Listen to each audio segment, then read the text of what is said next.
Tu sais comment je vais t'appeler? Le frérot.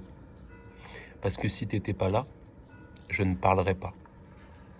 Quand je suis tout seul avec moi-même, je parle mais dans mon esprit.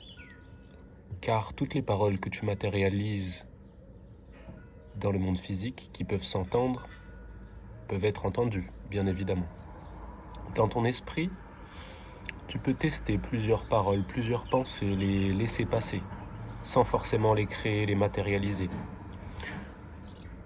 Je pense que c'est important de se retrouver dans des endroits calmes, de se relier à des fréquences vibratoires pures, positives, hautes,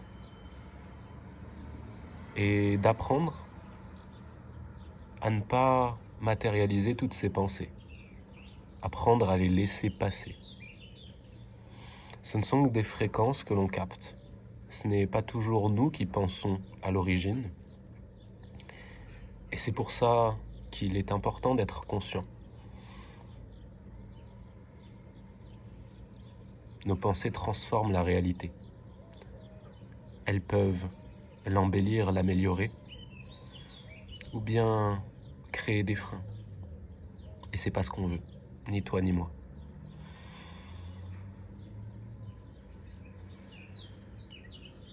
Il m'arrive souvent de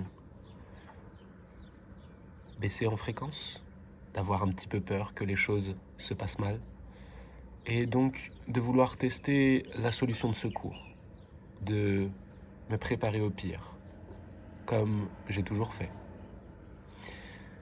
Le problème, c'est que en faisant ça, on s'entraîne à s'attendre au pire, et le cerveau a une particularité, c'est que si on focus toute notre attention sur une tâche, une pensée, un désir, il finit toujours par s'accomplir. Donc, si l'on pense au pire et qu'on essaye de survivre, de trouver une solution, eh bien, la bonne nouvelle, c'est qu'on va y arriver. La mauvaise nouvelle, c'est qu'on va s'entraîner à s'attendre au pire, à vibrer bas. Et des fois, en plus, ça marche pas tout le temps. Donc en fait, il y a autant de chances de réussir à s'attendre au pire qu'à s'attendre au meilleur. Dans les deux cas, tu tentes des choses. Tu n'es pas sûr que ça va passer. Tu ne restes pas dans la voie du milieu, la stabilité pure et parfaite, où tu es sûr de continuer sur un chemin droit, stable et tranquille. À partir du moment où tu tentes, tu essayes, tu crées de nouvelles choses, tu vas pouvoir accéder à une autre dimension. Chacune de tes habitudes, faites sans réfléchir, te plonge dans la dimension du passé, te plonge dans la dimension régulière où tu peux t'attendre au même résultat. En améliorer évidemment un petit peu avec le temps. Mais ce que j'ai découvert, c'est que le temps peut être comprimé, plié, distordu, étendu, transcendé. Et pour cela,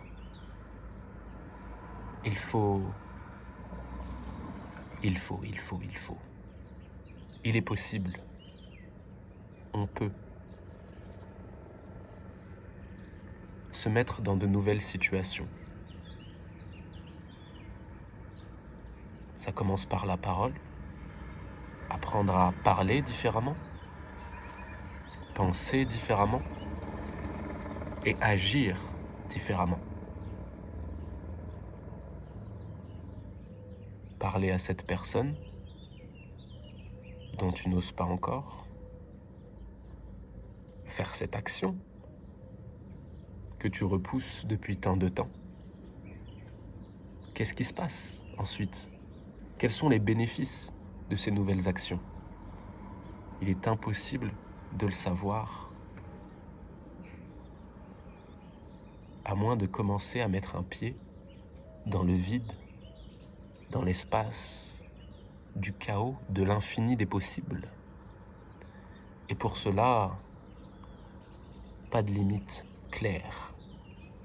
S'attendre à l'instant présent.